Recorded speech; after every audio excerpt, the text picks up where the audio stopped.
d'écouter leur cœur, première chose. Je dirais de prendre le temps et de venir, en fait, passer du temps avant de faire le grand pas. Oui. De venir rencontrer, de plonger au cœur de la culture, c'est-à-dire de ne pas prendre l'hôtel 5 étoiles, mais d'aller peut-être proche de la famille, d'aller rencontrer des familles, de voir quelle forme ça peut prendre avec la couleur, avec les deux couleurs. C'est comme s'il y a un mélange de deux cultures, de deux couleurs, de deux formes, et qu'est-ce qui peut être le résultat en fait. Donc, le conseil pour moi, ce serait prendre le temps de venir, passer du temps, de rencontrer pourquoi cette ville et pas une autre. Quelle région? Quelle région? Ouais. Qu'est-ce que ça peut apporter aussi, par exemple pour Essaouira, qu'est-ce que ça peut apporter aussi à la ville? Et de ne pas regarder. Moi, j'ai suivi l'élan de mon cœur, de mon âme, de mon être, et je sais que l'abondance va arriver et que je vais vivre ce que j'ai à vivre. Mais je ne viens pas pour faire un business plan.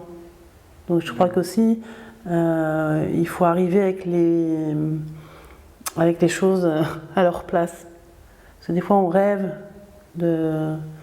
ouais, là-bas, je vais me faire plus d'argent, ou je ne sais pas, un business. Non. Ça, je pense que, pour moi en tout cas, c'est pas le bon moyen d'y aller. De voir de quoi la région peut avoir besoin, et voilà. Qu'est-ce que je peux apporter? Oui, qu'est-ce que je peux apporter Moi, je sais qu'au début, je continue à faire des allers-retours encore. Je n'ai pas quitté non plus complètement. Je ne suis pas encore prête à quitter complètement la France. Il y a un rythme. C'est comme, je sais pas, un fil ou une corde que je sens que je peux lâcher. Mais il y a vraiment une écoute intérieure.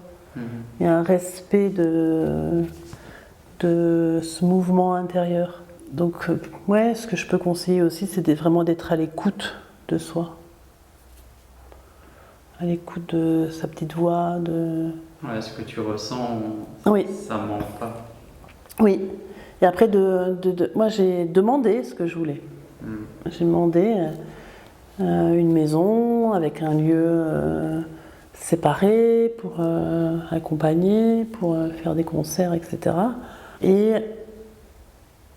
j'étais pas pressée. Tout arrive au bon moment aussi. Et là, je vais continuer, voilà, à demander, à poser des choses. Il y a vraiment à être ancré, et je crois que la première chose, c'est d'aller dans le pays. C'est clair. Pour se rendre compte. Le Maroc. C'est ça. Avant d'y vivre. Ouais, c'est ça. Ça, c'est un slogan. Ah ouais, c'est vrai. Non, mais c'est complètement ça. Ouais. Pour pas tomber dans le rêve, l'illusion, le cliché.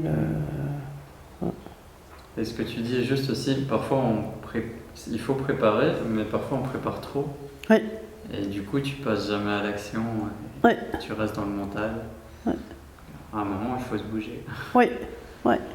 Et lâcher prise sur le résultat. Ouais. Il n'y a pas de résultat à attendre.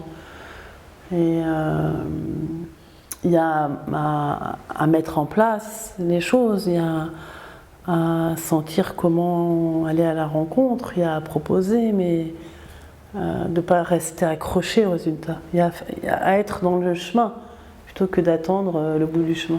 Si tu as envie de t'installer au Maroc pour lancer ton projet pro, j'ai créé une mini-formation pour toi. 7 conseils pratiques pour réussir ton installation au Maroc. Tu recevras un conseil par jour dans ta boîte email durant 7 jours. Clique sur le premier lien en description pour recevoir ton premier conseil dès maintenant.